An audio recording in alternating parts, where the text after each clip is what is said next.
Hello friends, welcome to Blooming Equity. आज हम लोग best stock to study now के सीरीज में डिक्सन टेक्नोलॉजीज लिमिटेड के बारे में कंप्लीट स्टडी करेंगे। इसके बिजनेस, फंडामेंटल, टेक्निकल और कौन कॉल का स्टडी करेंगे और जानने की कोशिश करेंगे क्या ये सही समय है इस स्टॉक का स्टडी करने का। ये स्टॉक अपने 52 वीक हाई से 19.7% डाउन होकर ट्रेड कर रहा है और इसमें स्ट्रॉन्ग हैंड्स का होल्डिंग अराउंड 88% हमें देखने को मिलता है। अभी तक आपने इस चैनल को सब्सक्राइब नहीं किया है तो इस चैनल को जरूर सब्सक्राइब कर लेंगे।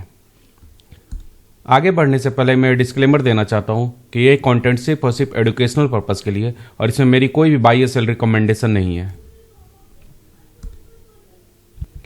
डिक्सन टेक्नोलॉजीज इंडिया लिमिटेड की स्थापना 1993 में हुई थी और ये इलेक्ट्रॉनिक मैन्युफैक्चरिंग सर्विस कंपनी है with operation in electronic product vertical such as consumer electronics, lighting, home appliances, close circuit television cameras and mobile phones. और ये रिवर्स लॉजिस्टिक ऑपरेशंस भी करती है। इसके अलावा ये मैन्युफैक्चर करती है security surveillance equipment, wearable and audibles, AC printed circuit boards. और रिसेंटली इन्होंने जॉइंट वेंचर किया है Imagine Marketing Private Limited for designing and manufacturing wireless audio solutions in India. Based on latest con call मैंने इनके future outlook, future revenue growth, future profit margin और management का आगे का फ्यूचर के लिए क्या कहना है उसको जानने की कोशिश की है। तो देखते हैं एक एक करके। फ्यूचर आउटलुक की बात करें तो मैनेजमेंट ऑप्टिमिस्टिक है medium to long term prospect के लिए for Indian electronic manufacturing ecosystem. इनका फोकस एरिया मेनली है बैकवर्ड इंटीग्रेशन की तरफ, जिसमें ये display modules, camera modules, batteries और अदर कंपोनेंट को बैकवर्ड इंटीग्रेशन कर रहे हैं क्योंकि इनका मार्जिन बढ़ सके। ये अपना एक्सपेंशन कर रहे हैं automotive electronics, IT hardware, telecom equipment manufacturing की तरफ। और ये अपना पकड़ को मोबाइल फोन्स में और भी मजबूत कर रहे हैं विद डाइवर्सिफिकेशन इनटू एक्सपोर्ट्स, जैसे अफ्रीका, लैटिन अमेरिका और यूएस में भी एक्सपोर्ट ये कर रहे हैं। ये अपना हाई मार्जिन प्रोडक्ट के लिए स्ट्रॉन्ग पाइपलाइन ऑफ ये न्यू जॉइंट वेंचर्स भी कर रहे हैं, जैसे HKC, Longcheer, Vivo, Inventec, Signify etcetera etcetera. इन्होंने जॉइंट वेंचर भी किया है और इन्होंने अपना टारगेट नेक्स्ट 3 से 4 साल के लिए 1 लाख करोड़ रेवेन्यू का रखा है। तो ऑलमोस्ट अभी से ये डबल होना चाह रहे हैं नेक्स्ट 3 से 4 सालों में। फ्यूचर रेवेन्यू ग्रोथ की बात करें तो Q2 का कंसोलिडेटेड रेवेन्यू ग्रो किया है 29% year on year. Mobile business इनका 41% ईयर ऑन ईयर ग्रोथ देखने को मिला है और अभी ये कंट्रीब्यूट 75 to 80% ऑफ रेवेन्यू कर रहा है। टेलीकॉम एंड नेटवर्किंग इनका 148% ईयर ऑन ईयर ग्रोथ देखने को मिला और likely to become the second largest growth driver after mobiles. इनका आईटी हार्डवेयर जैसे लैपटॉप, टैबलेट्स, ये 481% ईयर ऑन ईयर ग्रोथ देखने को मिला और एक्सपेक्ट कर रहे हैं 4000 से 5000 करोड़ का revenue in the next 2 years. Lighting joint venture signify के साथ किया और ये एक्सपोर्ट करेंगे यूएस और यूरोप को टू एक्सेलरेट ग्रोथ। और मैनेजमेंट कॉन्फिडेंट है sustaining strong double digit growth, long term trajectory towards 1 lakh crore revenue by financial 2029-30। Future profit growth तो Q2 का प्रॉफिट आफ्टर टैक्स ग्रो हुआ है 27% year on year. Management expect कर रहा है profit to grow to outpace revenue growth in the coming years due to margin accretive backward integration. Margin को बढ़ाने के लिए बैकवर्ड इंटीग्रेशन कर रहे हैं। Operating leverage from scaling new segments जैसे telecom, IT hardware, increase ODM mix and exports. Qtech India और HKC के साथ जॉइंट वेंचर जो उन्होंने किया है वो एक्सपेक्ट कर रहे हैं कि इससे इनका प्रॉफिट को बूस्ट देखने को मिलेगा in financial 2027-28 as capacities ramp up. Future operating profit के बारे में मैनेजमेंट का क्या कहना है देखते हैं उसको। करंट कंसोलिडेटेड EBITDA मार्जिन रहा है 3.7 to 3.8% और मैनेजमेंट एक्सपेक्ट कर रहा है कि इसमें 70 to 80 बेस पॉइंट का इंप्रूव देखने को हमें मिलेगा, reaching 4 to 4.5 operating profit margin in next 2 to 3 years. Margin expansion को ड्राइव करेगा इनका higher ODM share specially in TV and smartphones, component manufacturing, display, camera modules, batteries, backward integration और localisation के कारण। और न्यू हाई मार्जिन सेगमेंट जो इन्होंने explore किया है telecom, radios, IT servers, lighting, exports. अगर इनके कॉन कॉल को समराइज करें तो डिक्सन एक्सपेक्ट कर रहा है sustained high growth across diversified verticals. Revenue इनका डबल हो जाएगा नेक्स्ट 3 ईयर्स में with profit growth faster than sales. Operating profit margin likely to expand to 4 to 4.5% supported by integration and premium segments. तो आगे का रेवेन्यू और profit growth के बारे में भी मैनेजमेंट कॉन्फिडेंट दिख रहा है। आइए इनके फंडामेंटल्स को देखते हैं। इसका मार्केट कैप 93,000 करोड़ का है। करंट प्राइस 15,369 रुपीज़ है और 200 डे मूविंग एवरेज 15,701 रुपीज़ है। तो मतलब 200 डे मूविंग एवरेज से नीचे ये ट्रेड करता हुआ देखने को मिल रहा है। इसका 52 वीक हाई 19,150 रुपीज़ है, जो इसका ऑल टाइम हाई प्राइस भी है, और 52 वीक लो 12,202 रुपीज़ है। स्टॉक पी 71.9 है, बुक वैल्यू 672 रुपीज़ है, डिविडेंड 0.05% का देती है, आरओसी 40% का है, आरओई 32.8% है, मतलब high ROE and high ROC company देखने को हमें मिल रही है। डेप्ट to equity 0.34, EPS 243 rupees, promoter के पास 28.9% शेयर है। प्रीवियस 12 मंथ का प्रॉफिट 1373 करोड़ रुपीज़ रहा है। एक भी शेयर इनका प्लेज नहीं है। पेग रेशियो की बात करें तो 1.21 है। इंट्रिंसिक वैल्यू 6,447 रुपीज़ है। 52 वीक हाई से भी 19.7% डाउन होकर ट्रेड कर रहा है और 52 वीक लो से 26% ऊपर ट्रेड कर रहा है। आरएसआई की बात करें तो 30 से कम देखने को हमें आरएसआई में मिल रहा है, तो मतलब ओवरसोल्ड जोन के आसपास ये आ चुका है। इंडस्ट्री पी 27.6 है। प्राइस टू बुक वैल्यू की बात करें तो 22.9 है। पिछले 3 साल का सेल्स ग्रोथ 53.7% है।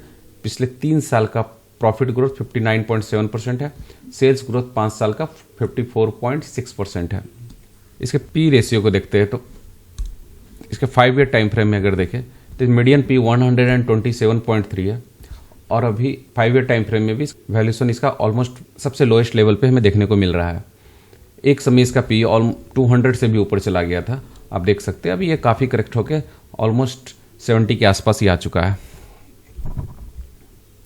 3 ईयर टाइम फ्रेम में देखें तो मीडियन पी 117.9 है और अपने 3 ईयर टाइम फ्रेम में लोएस्ट वैल्यूएशन के आसपास ये ट्रेड करता हुआ देखने को मिल रहा है। आप इसमें देख सकते हैं कि ईपीएस में काफ़ी अच्छा ग्रोथ देखने को मिला है और वैल्यूएशन काफ़ी आपको नीचे देखने को मिलेगा। तो ये बेस्ट टाइम होता है किसी भी स्टॉक को स्टडी करने का। 1 ईयर टाइम फ्रेम में देखें तो मीडियन पी 127.4 है और मीडियन पे से ही अपने लोएस्ट वैल्यूएशन पे देखने को मिल रहा है। हमें देखने को मिला कि तीनों टाइम फ्रेम में 5 ईयर, 3 ईयर्स एंड 1 ईयर में अपने मीडियन पे से काफ़ी नीचे ट्रेड करता हुआ देखने को मिल रहा है। इसे क्वार्टरली रिजल्ट को देखते हैं तो सितंबर 2024 से सितंबर 2025 को कंपेयर करते हैं तो सेल्स 11,534 करोड़ का था, वो बढ़ के 14,855 करोड़ हो चुका है। ऑपरेटिंग प्रॉफिट 426 करोड़ का था, वो बढ़ के 561 करोड़ हो चुका है। ऑपरेटिंग प्रॉफिट मार्जिन भी सेम है 4%। अदर इनकम 206 करोड़ का था, वो बढ़ के 497 करोड़ का हो चुका है। इसके कारण हमें प्रॉफिट बिफोर टैक्स में भी काफ़ी ज़्यादा ग्रोथ देखने को मिलेगा। 529 करोड़ का लास्ट ईयर सेम क्वार्टर में था, अभी 924 करोड़ का है। नेट प्रॉफिट 412 करोड़ का से बढ़ के 746 करोड़ का हो चुका है। तो हमें मेनली ऑपरेटिंग प्रॉफिट को देखना है। 426 करोड़ का था, वो बढ़ के 561 करोड़ हो चुका है। तो इसमें भी काफ़ी अच्छा ग्रोथ हमें देखने को मिल रहा है। सेल्स में भी ग्रोथ है, प्रॉफिट में भी काफ़ी अच्छा ग्रोथ देखने को मिल रहा है। इसके ईयरली स्टेटमेंट को देखते हैं तो हर साल आपको इसमें ग्रोथ देखने को मिलेगा। 1094 करोड़ से ग्रो होकर 1200, 1300, 2400, 28, 29, 44, 6400, 10600, 121, 176, 38, 48 हर साल आपको इसमें ग्रोथ काफ़ी अच्छा कंटिन्यूड ग्रोथ देखने को मिल रहा है। नेट प्रॉफिट की बात करें तो 14 करोड़ का net profit her year on year increase होता हुआ और 1707 करोड़ का हो चुका है। तो काफ़ी हाई ग्रोथ कंपनी हमें देखने को मिल रही है।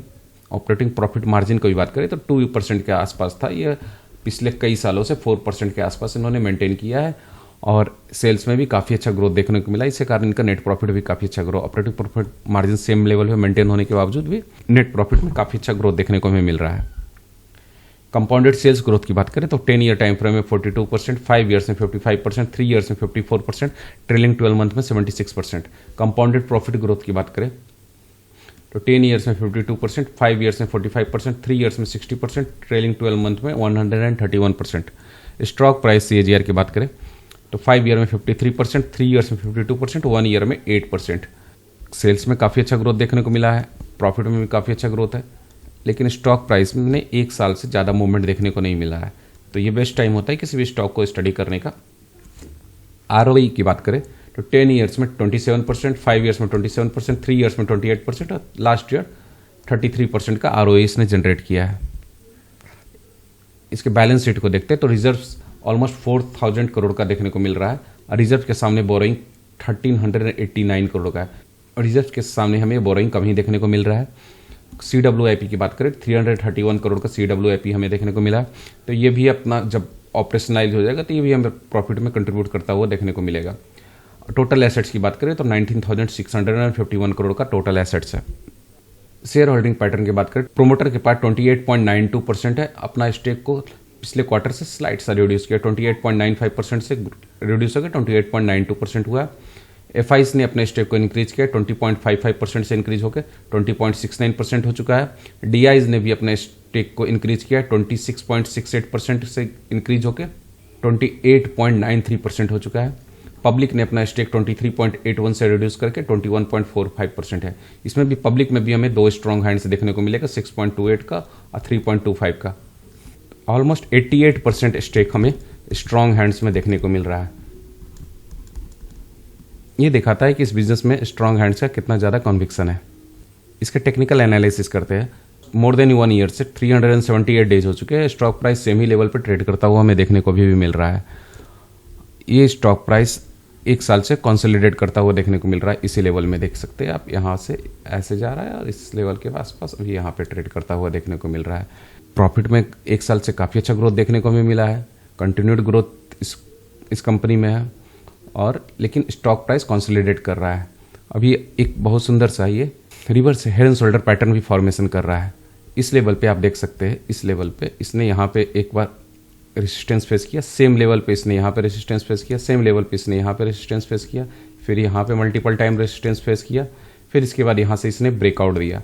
ब्रेकआउट के बाद यहाँ से इसके ऊपर भी इसने ग्रीन कैंडल से क्लोज किया। ग्रीन कैंडल से ब्रेकआउट भी कन्फर्मेशन हो गया। उसके बाद ये काफ़ी थोड़ा ऊपर गया, फिर ये रिटेस्ट करने के लिए अपने सेम लेवल पे आया। रिटेस्ट करने के बाद थोड़ा सा ये अपवर्ड मूवमेंट किया, फिर से ये थोड़ा सा नीचे हमें देखने को मिल रहा है। तो ये एक बहुत सुंदर सा चार्ट पैटर्न बनाने के बाद ये रिटेस्ट करने के बाद थोड़ा सा अगर नीचे आ जाए तो ये मतलब ये चार्ट फेल नहीं हुआ है, ये चार्ट आगे भी कंटिन्यू ही करेगा। ये अपने टेक्निकल टारगेट की तरफ ये अचीव कर सकता है। और अगर इसका टेक्निकल टारगेट को जानना होता है तो हमें ये इसके डेप्थ को मेजर करना होता है। Reverse head and shoulder pattern में इसके डेप्थ को मेजर करके और ये इसके ऊपर हमें नेक लाइन के ऊपर ये प्लॉट करना होता है। अब अगर इसको चार्ट को बनाना चाहे तो ये इसका लेफ्ट शोल्डर हुआ, ये इसका हेड हुआ और ये इसका राइट शोल्डर हुआ। यहाँ पे एक और राइट शोल्डर इसने बनाया, उसके बाद ये ब्रेकआउट दिया। ब्रेकआउट देने के बाद ये अभी हमें इस लेवल पे ट्रेड करता हुआ देखने को मिल रहा है।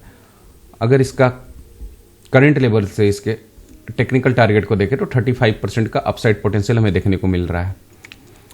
हालांकि इसमें मेरी कोई भी बाय या सेल रिकमेंडेशन नहीं है। ये चार्ट मैंने सिर्फ आपको स्टडी पर्पस के लिए बताया हूँ, लेकिन इस बिजनेस में हमें कॉन्विक्शन आ सकता है इस बात को देख के कि इसमें 88% का स्ट्रॉन्ग हैंड्स का इसमें स्टेक है। 5 ईयर, 3 ईयर्स एंड 1 ईयर तीनों टाइम फ्रेम में अपने मीडियन पी से नीचे ट्रेड करता हुआ देखने को मिल रहा है। हमने कॉन कॉल को भी स्टडी किया, उसमें भी हमने पाया कि आगे मैनेजमेंट का भी गाइडेंस इस कंपनी के बारे में काफ़ी स्ट्रॉन्ग है। तो इस तरह से हम अपने इस बिज़नेस में कन्विक्शन बना सकते हैं और अपना ही डिसीजन हमें लेना है किसी भी स्टॉक को बाय या सेल करने के लिए, क्योंकि प्रॉफिट भी आपका है, लॉस भी आपका है। इस वीडियो को देख के आप सीख सकते हैं और समझ सकते हैं कि किसी भी बिजनेस को कैसे एनालाइज किया जाता है। अगर ये वीडियो आप लोग को पसंद आया तो इस वीडियो को लाइक जरूर करेंगे, दोस्तों को भी शेयर करेंगे और इस चैनल को सब्सक्राइब करना नहीं भूलेंगे। इस चैनल में और मेरे और भी पुराने वीडियो उसको भी देख सकते हैं और सीख सकते हैं। देखिए, इस चैनल को ग्रो करने में हमारी मदद करिए। अगर हम सब मिलकर ग्रो करते हैं, आप लोग वीडियोस तो देख रहे हैं लेकिन इस वीडियो को लाइक नहीं कर रहे हैं, इसको सब्सक्राइब नहीं कर रहे, दोस्तों को भी शेयर नहीं कर रहे, तो ये ज़रूर करिए। मिलते हैं नेक्स्ट वीडियो में, तब तक के लिए जय हिंद।